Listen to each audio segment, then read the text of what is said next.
윤석열 대통령이 이태원 참사에 대해 책임 있는 사람에게 엄정한 책임을 묻겠다고 밝혔습니다. 그리고 실제로 오늘 전 용산서장, 구청장, 소방서장 등 6명이 피의자로 입건됐죠.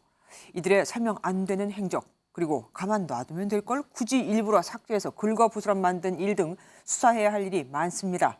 오늘 MBN 뉴스7에서 먼저 이들은 무슨 혐의로 입건된 건지 또 문제는 뭔지 등 하나하나 짚어보겠습니다. 우선 대통령의 발언부터 들어보시죠.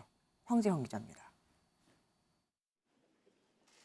엿새 동안 분향소를 조문하고 사흘 연속 종교 행사에서 사과를 했던 윤석열 대통령이 중대본 회의 후 첫 공식 회의 석상에서 다시 한번 사과했습니다.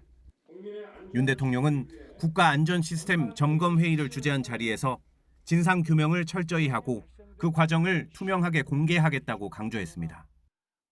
한 점 의혹 없이 공개하도록 하겠습니다.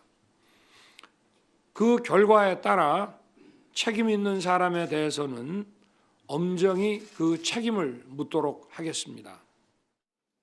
또 이상민 행정안전부 장관 등 관련 부처 관계자와 민간 전문가들이 모인 자리에서 경찰을 콕 집어 업무의 대대적인 혁신이 필요하다고 말했습니다. 특히 국민의 안전을 지키기 위해 위험에 대비하고 사고를 예방하는 경찰 업무에 대해서는 대대적인 혁신이 필요합니다.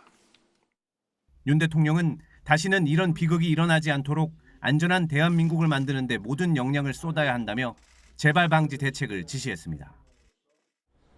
회의에서 참석자들은 현장 관리자의 책임감을 높이기 위한 신상 필벌의 강화와 개인의 능력에 의존하지 않는 IT 시스템을 활용한 현장 관리 시스템의 도입이 필요하다는 데 뜻을 함께했습니다. MBN 뉴스 황재현입니다. 안녕하세요. 김주하입니다. 공정하고 신속한 MBN 뉴스, 유튜브를 통해서도 만나보실 수 있습니다. 특히 더 많은 뉴스와 라이브를 보고 싶으시다면 오른쪽을 눌러서 구독하시면 됩니다. 어렵지 않죠? 빠르고 정확한 뉴스로 계속 찾아뵙겠습니다. MBN 뉴스를 시청해주신 여러분 고맙습니다.